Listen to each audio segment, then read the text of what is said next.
മഹാലക്ഷ്മി സീരിയലിൻ്റെ ഇന്നത്തെ എപ്പിസോഡ് റിവ്യൂയിലേക്ക് എല്ലാവർക്കും സ്വാഗതം. അങ്ങനെ തൊഴുത് പ്രാർത്ഥിച്ചിറങ്ങുന്ന സമയത്താണ് പ്രതാപനെയും മുത്തശ്ശിയെയും മഹാലക്ഷ്മിയും കണ്ണനും കാണുന്നത്. അങ്ങനെ കണ്ണനെ എങ്ങനെയെങ്കിലും ഒളിപ്പിക്കണമല്ലോ, അതുകൊണ്ട് തന്നെ ക്ഷേത്രത്തിനകത്തേക്ക് തന്നെ കയറ്റി വിടുകയാണ് മഹാലക്ഷ്മി. എന്നിട്ട് ഒന്നും അറിയാത്തതുപോലെ നിൽക്കുന്നുണ്ട്. ഈ സമയം പ്രതാപനും മുത്തശ്ശിയും മഹാലക്ഷ്മി തൊഴുത് നിൽക്കുന്നത് കാണുമ്പോൾ അവളെ കുത്തുവാക്കുകൾ കൊണ്ട് നോവിക്കുകയാണ്. ഇനി ഈ ക്ഷേത്രത്തിൽ പ്രാർത്ഥിച്ചിട്ട് കാര്യമില്ലെന്നും ഇവിടെയും അവൾ ആ അയ്യപ്പസ്വാമിയെ ആവാഹിച്ചിട്ടുണ്ടാവും എന്നൊക്കെ പറയുന്നു. പിന്നീട് ഒരു വിധത്തിൽ രക്ഷപ്പെട്ട് അവരുടെ കണ്ണു വെട്ടിച്ച് കണ്ണനുമായിട്ട് പുറത്തേക്ക് ഇറങ്ങുന്ന മഹാലക്ഷ്മിയെയും കണ്ണനെയും കാത്തിരിക്കുന്നത് മറ്റ് രണ്ട് ശത്രുക്കൾ, മേഘനാഥൻ്റെ സഹോദരിയും അമ്മയും സീമന്തനെയും സ്വാതിയും. എന്തായാലും വീണ്ടും കണ്ണനെ മഹാലക്ഷ്മിയെ അകത്തേക്ക് തന്നെ കയറ്റി വിടുന്നുണ്ട്. പിന്നീട് മഹിയെ കാണുമ്പോൾ അവരും കുത്തുവാക്കുകൾ കൊണ്ട് വേദനിപ്പിക്കുന്നു. പിന്നീട് കണ്ണനാണെങ്കിൽ എങ്ങനെ രക്ഷപ്പെടുമെന്നറിയാതെ ആകെ ആശയക്കുഴപ്പത്തിൽ തന്നെയാണ്. ഈ സമയം മഹിയാണെങ്കിൽ പുറത്ത് അവനെയും കാത്തു നിൽക്കുന്നുണ്ട്. ശത്രുക്കളാണെങ്കിൽ തൊഴുതു പ്രാർത്ഥിച്ച് പുറത്തേക്ക് ഇറങ്ങി വരികയാണ്. അങ്ങനെ മഹി എന്തുകൊണ്ടാണ് ആ ക്ഷേത്രം വിട്ട് പോവാത്തതെന്ന് അവർ ആലോചിക്കുകയാണ്. പിന്നീട് സീമന്തരി പറയുന്നുണ്ട്, ഇവളെ ഈ ദൈവങ്ങളെ എല്ലാത്തിനെയും ആവാഹിച്ചുകൊണ്ട് അവളുടെ കൂടെ നിർത്താനാണെന്ന് തോന്നുന്നു. എന്തായാലും ഇവൾക്ക് വല്ലാത്തൊരു ശക്തി തന്നെയുണ്ട്. ഇത് കേൾക്കുന്ന മുത്തശ്ശി പറയുന്നുണ്ട്, അവൾ വെറും മനുഷ്യ സ്ത്രീ അല്ലല്ലോ, അവൾ ദുർമന്ത്രവാദിനിയാണെന്നൊക്കെ പറയണം. എന്തായാലും അവിടെ ഇങ്ങനെ വെറുതെ വിട്ടാൽ പറ്റില്ല, നേരിട്ട് കണ്ടതല്ലേ, എന്തെങ്കിലുമൊക്കെ രണ്ടു വാക്ക് പറയാം എന്ന് കരുതി അവരാണെങ്കിൽ അടുത്തേക്ക് പോവുകയാണ്. മഹിയാണെങ്കിൽ അവരെ കാണുമ്പോൾ തന്നെ കുറച്ച് വലിയ നോക്കുന്നുണ്ടെങ്കിലും മുത്തശ്ശി പറയുകയാണ്, എടി നീ എന്തിനാ എപ്പോഴും ഇങ്ങനെ ദൈവങ്ങളെ ആവാഹിച്ച് നടക്കാൻ നോക്കുന്നതെന്നൊക്കെ പറയുമ്പോൾ ഏത് ദൈവങ്ങളും ആർക്കും സ്വന്തമല്ല. നമ്മൾ ദൈവത്തെ എങ്ങനെ കാണുന്നു അല്ലെങ്കിൽ പ്രാർത്ഥിക്കുന്നുവോ നന്മയോട് കൂടി പ്രാർത്ഥിച്ചാൽ ദൈവം പ്രാർത്ഥന കേൾക്കുമെന്നൊക്കെ പറയുകയാണ്. ഇത് കേട്ടിട്ട് മുത്തശ്ശി പറയുന്നുണ്ട്, ഓ വലിയ നന്മയുള്ളവൾ, നീ ശരിക്കും എല്ലാവരുടെയും നാശം ആഗ്രഹിക്കുന്നവളാണ്, അതുകൊണ്ടാണല്ലോ എൻ്റെ കുഞ്ഞു പോയത്. ഈ സമയം മുത്തശ്ശിയോട് മഹാലക്ഷ്മി പറയുന്നുണ്ട്, വെറുതെ ഇവിടെ ഈ നല്ല അമ്പലനടയിൽ വെച്ച് നിങ്ങളുടെ നിലവാരമില്ലാത്ത ചോദ്യങ്ങൾക്ക് ഉത്തരം തരാനൊന്നും എന്നെക്കൊണ്ട് കഴിയില്ല എന്ന്. അല്ല, എവിടെ നിൻ്റെ കണ്ണൻ? അവൻ വീൽ ചെയറിലാണെങ്കിലും നിൻ്റെയോടൊപ്പം വരേണ്ടതാണല്ലോ.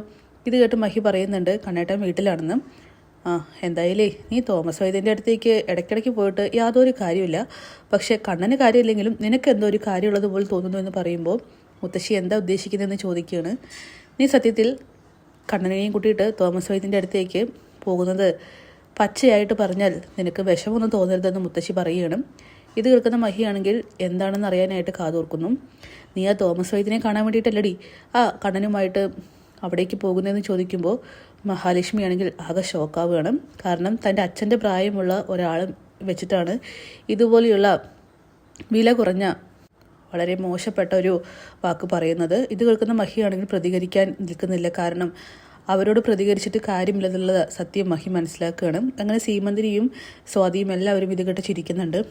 എന്തായാലും കണ്ണനല്ലെങ്കിൽ തോമസ് വൈദ്യൻ, അയാൾക്കാണെങ്കിൽ ഭാര്യയും മക്കളും കുട്ടികളൊന്നും ഇല്ലല്ലോ, ഏതായാലും കുഴപ്പമില്ല. അങ്ങനെ ആ കളിയാക്കലുകളെല്ലാം തന്നെ കേട്ടതിന് ശേഷം മഹിയാണെങ്കിൽ മുത്തശ്ശിയോടും പ്രതാപനോടും സീമന്തിനിയോടും സ്വാതിയോടും പറയുന്നുണ്ട്, ഇതിന് മറുപടി തരാനായിട്ട് എനിക്ക് കഴിയില്ല. കാരണം എൻ്റെ അച്ഛൻ്റെ പ്രായത്തിലുള്ള അയാളെയും വെച്ച് എന്നെ ചേർത്ത് നിങ്ങൾ ഓരോന്ന് പറയുമ്പോൾ അത്രയ്ക്കും വില കുറഞ്ഞ നിലവാരം കുറഞ്ഞ ആളുകളായിട്ട് എനിക്ക് നിങ്ങളെ കാണാൻ കഴിയുള്ളൂ.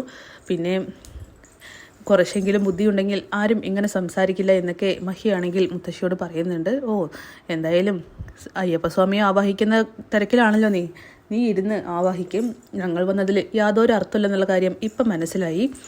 കാരണം ഞങ്ങൾ പ്രാർത്ഥിച്ചതുകൊണ്ട് തന്നെ അയ്യപ്പസ്വാമി കേട്ട് കാണില്ല. അങ്ങനെ അതും പറഞ്ഞുകൊണ്ട് അവരാണെങ്കിൽ അവിടെ നിന്നും പോകുന്നുണ്ട്. പിന്നീട് അവർ പോയെന്ന് ഉറപ്പാക്കിയതിന് ശേഷം മഹിയാണെങ്കിൽ കണ്ണനെ വിളിക്കാനായിട്ട് അകത്തേക്ക് പോവുകയാണ്. ഒരു വിധത്തിൽ കണ്ണനും മഹിയും കൂടിയിട്ട് കാറിൽ കയറുന്നുണ്ട്. അങ്ങനെ എന്ത് കുത്തുവാക്കുകളാണ് പറഞ്ഞതെന്നൊക്കെ കണ്ണൻ ചോദിക്കുന്നുണ്ട്. പതിവ് പോലെ തന്നെ എന്നെ വിഷമിപ്പിച്ചു. ഇപ്രാവശ്യം എൻ്റെ അച്ഛൻ്റെ സ്ഥാനത്ത് ഞാൻ കാണുന്ന തോമസ് വൈദ്യനെയും ചേർത്തിട്ടാണ് അവരെന്നെ പറഞ്ഞതെന്നൊക്കെ പറയുമ്പോൾ അതൊന്നും സാരമില്ല, അവരുടെയൊക്കെ ചിന്താഗതി അങ്ങനെയുള്ളതാണ്. അത്തരം സംസ്കാരമില്ലാത്ത ആൾക്കാർക്ക് മാത്രമേ കുറഞ്ഞ നിലയിൽ ചിന്തിക്കാനായിട്ട് കഴിയുള്ളൂ എന്നൊക്കെ കണ്ണനാണെങ്കിൽ മഹിയെ പറഞ്ഞ് ആശ്വസിപ്പിക്കുന്നുണ്ട്. പിന്നീട് കണ്ണനും മഹാലക്ഷ്മിയും തിരിച്ച് വീട്ടിലേക്ക് വരികയാണ്. അവരെയും കാത്ത് വീട്ടിലെ ശത്രുക്കൾ, അതായത് കരുണയും ദുർഗയും അങ്ങനെ നിൽക്കുന്നു. അങ്ങനെ ദുർഗ മഹാലക്ഷ്മിയോട് പറയുന്നുണ്ട്, നാളെ എൻ്റെ മകൾ ഇങ്ങോട്ട് വരാൻ പോവുകയാണ്, അവളൊരു അമ്മയാകാൻ പോകുന്നു. ഇവിടെ എൻ്റെ മരുമകളുടെ കുഞ്ഞിനെ നീ എന്നേക്കുമായിട്ട് ഇല്ലാതാക്കി കളഞ്ഞു, അതുപോലെ തന്നെ എൻ്റെ മകളുടെ കുഞ്ഞിനെയും ഇല്ലാതാക്കരുതെന്നൊക്കെ പറയുമ്പോൾ മഞ്ജു പറഞ്ഞിരുന്നു നിങ്ങൾ അവളെ ഇങ്ങോട്ട് ക്ഷണിച്ചിട്ടുണ്ടെന്നും. അത് നല്ലതിനാണോ അതോ ആ കുഞ്ഞിനെ നിങ്ങൾ കൊല്ലാനാണോ വിളിക്കുന്നതെന്ന് തന്നെ അറിയില്ലല്ലോ.